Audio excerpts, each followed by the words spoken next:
We start in the US, where Donald Trump's presidential campaign has made a legal complaint against the Labour Party here for what it claims is illegal foreign contributions and interference in the US election.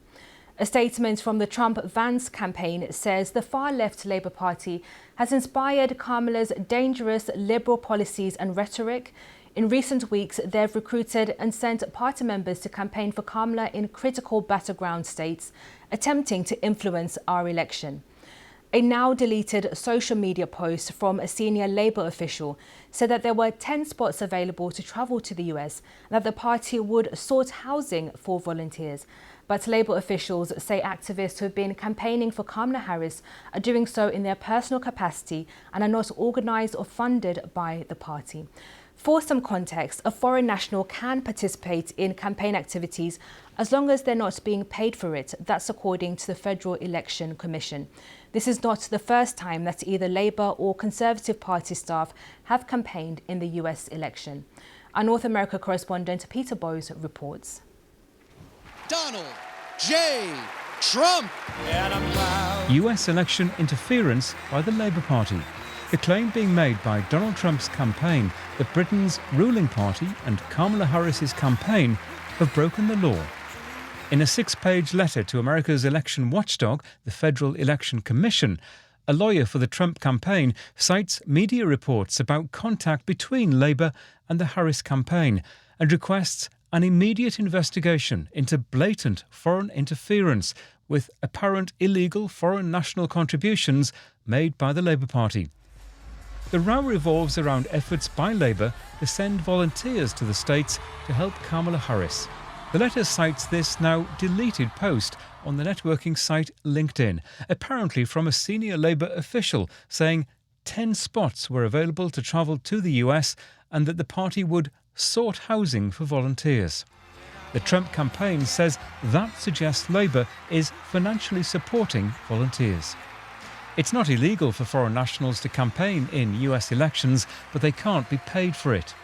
In a statement, the Trump campaign said Kamala Harris and her running mate Tim Walz were seeking foreign influence to boost what it called their radical message.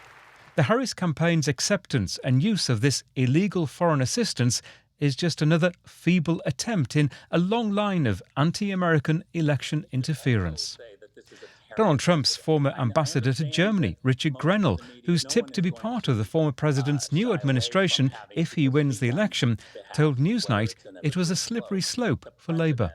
I think is a really dangerous precedent to have the ruling party of a ally somehow playing politics, getting involved in the actual campaigning with such a short notice. I mean, it's the last month of our campaign.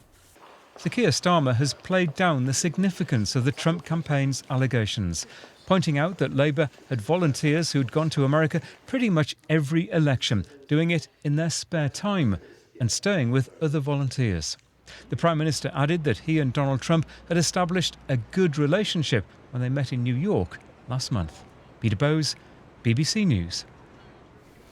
Well, our political editor Chris Mason is travelling with the Prime Minister in Samoa for the Commonwealth Heads of Government meeting, where the Trump row threatens to overshadow the trip.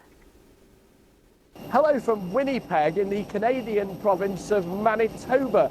We're on our way to the South Pacific, to Samoa, for a gathering of Commonwealth Heads of Government. To put it gently, it's a long way. We've still got a long way to go. Quite the row, though, bubbling whilst we've been on the first leg of this flight between Donald Trump and the UK Labour Party. You know, it's only a couple of weeks ago that Keir Starmer was having dinner with Donald Trump in New York, meeting him for the first time. Now there's this row that centres on a post on LinkedIn, the CV and Jobs website, from a Labour Party staffer, a head of operations, suggesting that people might want to go out to campaign for Kamala Harris, the big rival of Donald Trump, Kamala Harris of the Democrats, the current Vice President, with a suggestion that their housing would be sorted. Now that has caused real anger from the Trump campaign, because they reckon that it amounts to illegal electoral interference, particularly the idea that somehow money might have changed hands. Now Labour say that is absolutely not the case. These are volunteers. This happens at every election and it's been blown out of all proportion.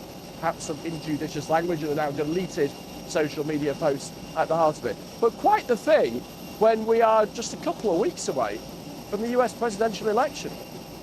That's our political editor, Chris Mason there. Well, earlier my colleague at BBC Breakfast, John Kay, asked the Environment Secretary Steve Reed what the party's response was to these claims.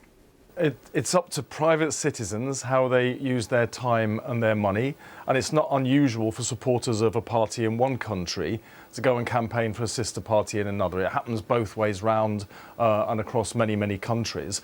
But none of this was organised or funded by the Labour Party itself. This is individual people making their own choices as they're free to do.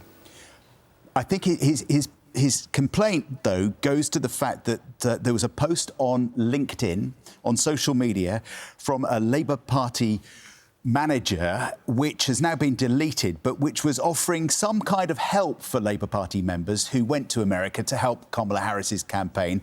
And that is what Donald Trump says is described as reasonable inference that the Labour Party was making what he says amount to illegal foreign national contributions to the American election. What do you say to that? Well, none of this was organised directly by the Labour Party. As I say, what people choose to do in their free time and whether she's part of a group linked to the Democrats is entirely up to her, and it's up to individuals if they want to use their holiday to go and campaign for a party, a sister party in another country. People are free to do that. It's not against the law here, it's not against the law in the United States, but it certainly wasn't organised by the Labour Party itself. Our chief political correspondent, Henry Zeffman, told me the row could cause friction between the UK and US governments should Donald Trump win the US presidential election.